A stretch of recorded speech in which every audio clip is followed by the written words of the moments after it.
नमस्कार, मैं राशिद। दिल्ली के दंगल में जीत किसकी होगी, नतीजे आने के बाद पता चलेंगे। लेकिन जीत के लिए सबसे बड़ी जंग कोई लड़ रहा है तो वो है बीजेपी के प्रदेश अध्यक्ष मनोज तिवारी। बीजेपी को जीत दिलाने के लिए मनोज तिवारी ने दिन रात एक कर दिया है। रात के वक्त झुग्गी बस्तियों में जाते हैं और लोगों के घरों में खाना खाते हैं। सबसे पहले देखिए मिशन 220 के लिए आज से शुरू हुई बीजेपी की विजय व विकास यात्रा की तस्वीर।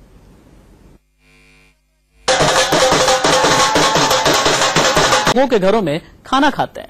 सबसे पहले देखिए मिशन 220 के लिए आज से शुरू हुई बीजेपी की विजय व विकास यात्रा की तस्वीर।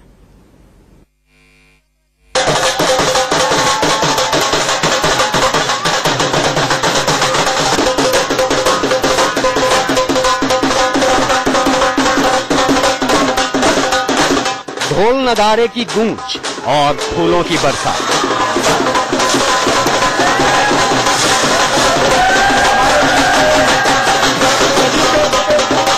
ये दिल्ली में बीजेपी का चुनावी बिगुल है। एमसीडी चुनाव के लिए मनोज तिवारी की जंग की शुरुआत। दिल्ली के दिल में जगह बनाने के लिए मनोज तिवारी का रथ आगे बढ़ चुका है और इसकी शुरुआत आज नई दिल्ली के साउथ मोती बाग से हो गई।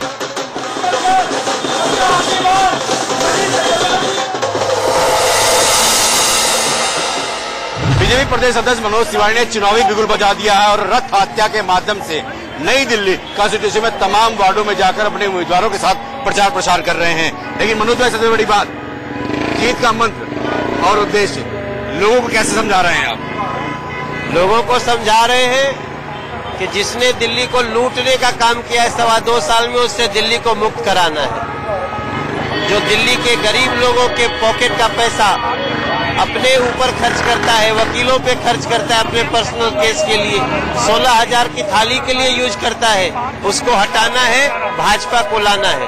भाजपा ही एकमात्र साथी है।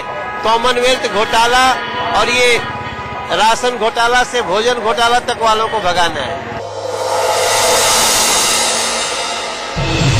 बीजेपी की ये रथ यात्रा दिल्ली के हर एक वार्ड से होकर गुजरेगी। मकसद है लोगों के घर घर तक पहुंचना। तस्वीरों में आप देख सकते हैं रथ यात्रा के दौरान मनोज तिवारी अपने उम्मीदवार के साथ इलाके की गलियों में घूम रहे हैं। महिलाओं से मिले, बुजुर्गों का आशीर्वाद लिया, बच्चों को गले लगाया और युवाओं का समर्थन मांगा।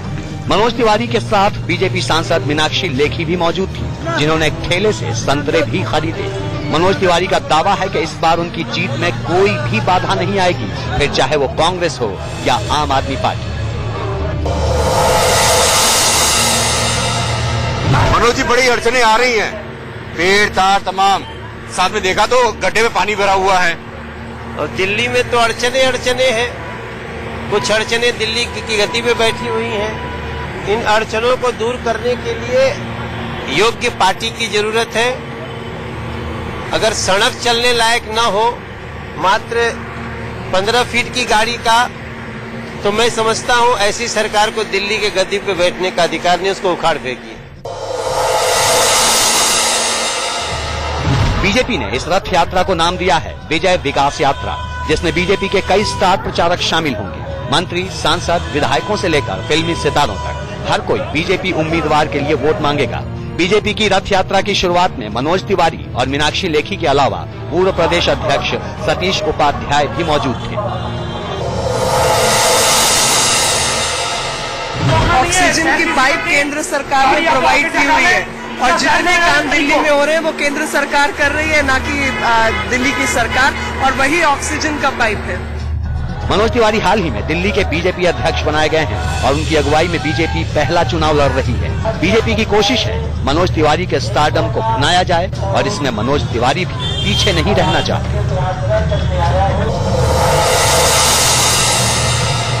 आपको कितनी सीटों पे जीत आप कर सकते हैं? दहाड़ हो, सिंह की दहाड़ हो, पेड़ की वो डाढ़ हो, तेर की बौछार हो, तार हो, सरकार हो, जो भी हम पार करते जाएंगे, दिल्ली में कमल को सजाएंगे। अड़चने चाहे जितनी भी हो, लेकिन अब की बार बीजेपी सरकार और 200 से पार, ये मनोज तिवारी का नारा है कि अड़चने आ गई, लेकिन अड़चनों को दूर भी करेंगे और दिल्ली सरकार से केजरीवाल को दूर करेंगे और नगर निगम में जीत हासिल कर, उपचुनाव में जीत हासिल कर तमाम लोगों में अपनी पैठ बनाएंगे। कैमरामैन पुष्कर के साथ Ajit Srivastava, India News, Delhi. MCD पर कब्जा करने के लिए बीजेपी ने अपनी पूरी ताकत झोंक दी है। यूपी के मुख्यमंत्री योगी आदित्यनाथ भी दिल्ली में चुनाव प्रचार करने आएंगे। दूसरे राज्यों के सीएम भी पहुंचेंगे। लेकिन इससे पहले ही मनोज तिवारी अलग अलग तरीके से वोटरों का दिल जीतने में लगे हुए हैं। देर रात मनोज तिवारी झुग्गी बस्तियों में पहुंचे, वहां रुके और दिल जीत लिया। तिवारी का एक और अंदाज है और वो है दिलों को जीतने का। झुग्गी झुग्गी जाना है, हर घर में दीप जलाना है, दिल्ली के बच्चों के चेहरे पे खुशियां बिखराना। जिसने दिल्ली को कष्ट दिया, सब मंत्री संतरी भ्रष्ट दिया, हम उसको सबक सिखाएंगे, अपनी दिल्ली को सजाएंगे। हर दिल की चुनेंगे, भाजपा चुनेंगे, जीतेंगे जनमन। हर मिलके चलेंगे, खिलके रहेंगे, मोदी कमल तरंग। भाजपा दिल में भाजपा दिल्ली में। तस्वीरें शनिवार रात की हैं। मनोज तिवारी जिन लोगों से मुलाकात कर रहे हैं वो झुग्गी बस्ती में रहने वाले हैं। देखिए किस तरह दिल्ली बीजेपी के अध्यक्ष उनकी समस्याएं सुन रहे हैं। मनोज तिवारी यहां शनिवार रात 1:45 बजे तक रुके और एक एक कर सबकी समस्याएं जानी। जब विधानसभा चुनाव थे उससे ठीक पहले आम आदमी पार्टी ने भी कच्ची कॉलोनियों का, अनधिकृत कॉलोनियों का काफी ज्यादा दौरा किया था। उस समय भी तमाम लोगों के बीच में गए थे आम आदमी पार्टी के तमाम बड़े नेता। आप भी इस तरीके से पहुंच रहे हैं तो क्या माना जाए कि एक तरह से उनके वोट बैंक पर सेंध लगाने की कोशिश की जा रही बीजेपी की तरफ से? देखिए, उनके में हमारे में अंतर है। वो केवल चुनाव के लिए गए थे, हम चुनाव के अलावे भी उनके बीच 14 घंटे में रहता हूँ। 14 घंटा कौन, किस पार्टी का नेता 14 घंटा एक झुग्गी में रहा हो, जो शाम से लेके और सुबह उठने तक, बिस्तर पे जाने से लेके, पानी पीने से लेके शौच जाने तक कोई रहा है क्या? तो ये वो कोई कह ही नहीं सकता कि जो भारतीय जनता पार्टी का अध्यक्ष नरेंद्र मोदी जी की प्रेरणा से मुझे ये शक्ति आई है। कभी 14 घंटा रह के देखिए, उन बस्तियों में रहना कितना मुश्किल काम है। भाजपा दिल में भाजपा दिल्ली में। हाल के महीनों में ये दूसरा मौका है जब मनोज तिवारी ने किसी झुग्गी बस्ती का दौरा किया हो। इससे पहले उन्होंने इंद्रपुरी की झुग्गियों में रात गुजारी थी और अब सुल्तानपुर माजरा में कई घंटे रुके।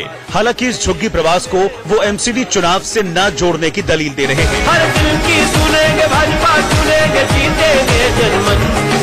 मिलके चलेंगे, खिलके रहेंगे, मोदी कमल तरंग। अगर कोई ये कहे कि हम ये एमसीडी चुनाव के मद्देनजर किसी झुग्गी प्रवास पे गए तो वो गलत है, क्योंकि आज मैं रात भर वहाँ रुकूंगा भी नहीं।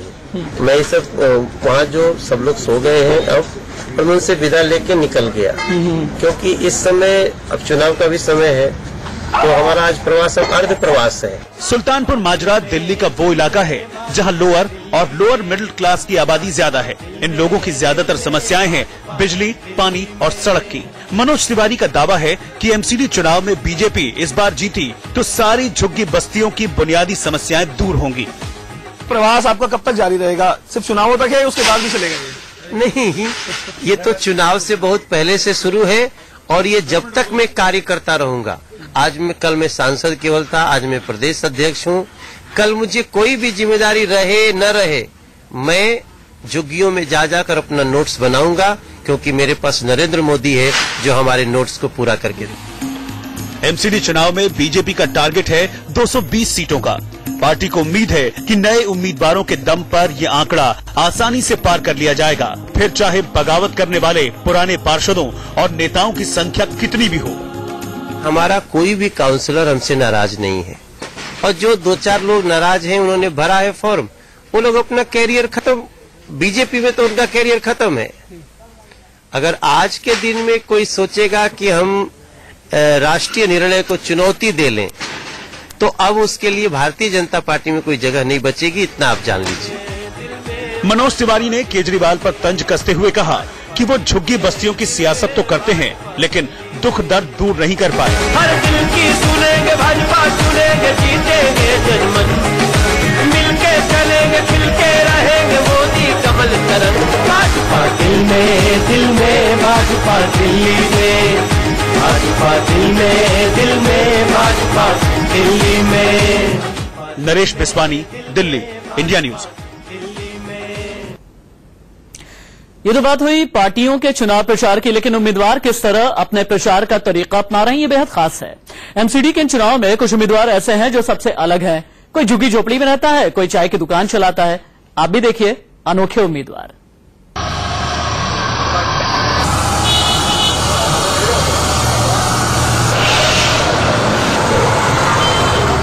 इन तस्वीरों को देखने के बाद आप चौंकिए मत। ये एमसीडी चुनाव के उम्मीदवार हैं। पहले इनसे मिलिए। ये कौशल्या देवी हैं। दिल्ली के कस्तूरबा नगर में चाय की दुकान चलाती हैं। 25 सालों से अपने पति का हाथ बटा रही है, लेकिन पिछले कुछ दिनों से इनकी दिनचर्या में बदलाव आया है। कौशल्या देवी कस्तूरबा नगर के S58 वार्ड से एनसीपी की उम्मीदवार हैं। कौशल्या देवी दोपहर 12 बजे तक चाय बेचती हैं और वोट की अपील करती हैं, जिसके बाद डोर टू डोर कैंपेन पर निकल पड़ती हैं। इस समय हम मौजूद हैं कस्तूरबा नगर निगम वार्ड में। यहाँ पर हमारे साथ कौशल्या देवी हैं, जो कि एक चाय की दुकान चलाती हैं और इन्हें एनसीपी यानी नेशनलिस्ट कांग्रेस पार्टी ने अपना उम्मीदवार बनाया है कस्तूरबा नगर सीट से। ये बताइए कि ये आप चाय कब से यहाँ पर बेच रही हैं और कब सोचा कि चुनाव में लड़ेंगे, राजनीति में आएंगे? 90 से हम चाय बना रहे हैं और बेच रहे हैं और चुनाव में 4 महीने से लगे हुए हैं। और जब इसमें चाय बना के नरेंद्र मोदी प्रधानमंत्री बन सकते हैं तो मैं काउंसिलर क्यों नहीं बन सकती हूँ? ये ट्विंकल कालिया है, एम्बुलेंस ड्राइवर। दावा है कि ट्विंकल कालिया निशुल्क सेवा देने वाली देश की पहली महिला एम्बुलेंस ड्राइवर है। ट्विंकल कालिया पिछले 14 साल से एम्बुलेंस की स्टीयरिंग थामे हैं, लेकिन अब चुनावी मैदान में भी हैं। इन्हें स्वराज इंडिया ने नॉर्थ दिल्ली के किशनगंज में वार्ड नंबर 81 से अपना उम्मीदवार बनाया है। ट्विंकल को उम्मीद है कि बतौर एम्बुलेंस ड्राइवर सेवा बहुत की, अब सियासी सेवा की भूमिका भी निभाना चाहती है। हम राजनीति में नहीं आए, हम सेवा नीति में आए हैं। एम्बुलेंस की सेवा तो हम लोग दे ही रहे थे, बट इसके साथ साथ मैंने देखा कि चिकनगुनिया, डेंगू, प्लेटलेट्स, ब्लड, ये सारी चीजें चाहिए होती हैं। तो वो क्यों चाहिए? जब हमने देखा कि वो क्यों चाहिए, गंदगी की वजह से। अगर हमारे इलाके में गंदगी ही नहीं होगी तो चिकनगुनिया, मलेरिया, डेंगू, ये सारी चीजें होंगी ही नहीं। तो हमने सोचा एम्बुलेंस सेवा के साथ साथ अगर हम ये भी सेवा स्टार्ट कर दें, सफाई अभियान शुरू कर दें, तो बहुत अच्छा हो जाएगा।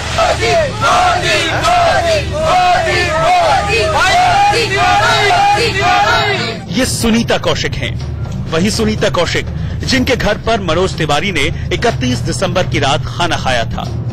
अब सुनीता कौशिक इंद्रपुरी से बीजेपी उम्मीदवार है। ये पहली दफा है जब बीजेपी ने झुग्गी झोपड़ी में रहने वालों को अपना उम्मीदवार बनाया है। बोल रहे थे कि भैया नेता लोग जो भैया आप आते हो यहाँ पे, कुछ करते तो हो नहीं, कोई काम के लिए बोलते हैं हम।